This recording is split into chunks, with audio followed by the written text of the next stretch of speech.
మాజీ డీజీపీ నిజంగా ఈయనకి సైలెంట్ గా ఉంటే తర్వాత విడిపించి ఎమ్మెల్యే టికెట్ కూడా ఇస్తానని ఆఫర్ ఇచ్చారంట. మరి అది అంటేనా నిజమే అన్న ఉంటది అనుకోవచ్చు? అంటే మేబీ ఒక ఆస్పెక్ట్ లో రాసి ఉండొచ్చు. ఒక మాజీ డీజీపీ ఈయనకి బంధువు అవుతారు, అందుకని ఆయన లాగారు వివాదంలోకి. ఆయన వాస్తవంగా ఈయన కాపాడడానికి ట్రై చేస్తారు, అంతవరకు ఓకే.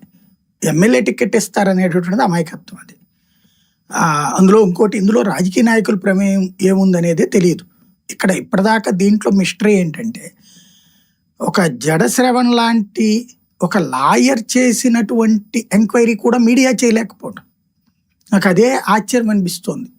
మనం మీడియా ఇంత అసమర్థంగా తయారైపోయిందా? ఒకప్పుడు మనం ఒక్కొక్క సూక్ష్మాన్ని మనం తీసి బయట పెడతా ఉంటే దాని చుట్టూ జరిగే దర్యాప్తులన్నీ కూడా పోలీసులకి.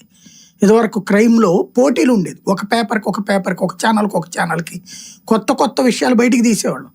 బుడ్డశాంతన్ ఎన్కౌంటర్ అట్లాగే అంత పెద్ద సీరియస్ అయింది. లేకపోతే అంతకుముందు జరిగినటువంటి విజయవాడలో కాట్రగడ్డ బాబు మీద దాడో, లేకపోతే కనుక వంగవేటి శంతని చంపడానికి ప్రయత్నించినటువంటిదో, ఇట్లాంటి వాటిట్లన్నిటిలో కూడా ముక్కకి ముక్క మేము వెలికి తీసినటువంటి ఆ రోజున ఇన్వెస్టిగేషన్లో ఒక కొత్త పార్టులు వెలికి తీసేవాళ్ళం.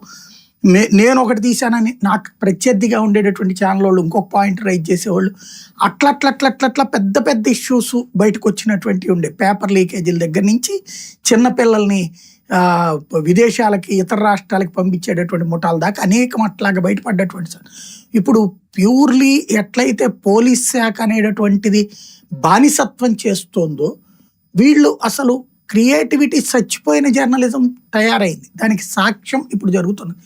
ఈ రోజు వరకు అంటే ఇప్పుడు వాడెవడో సాయి కృష్ణ అనేవాడు దుర్మార్గుడే అనుకుందాం, వాడిని ఎందుకు చంపారు? చంపాల్సినంత పగ నాగరాజుకి అయితే ఏం లేదు కదా.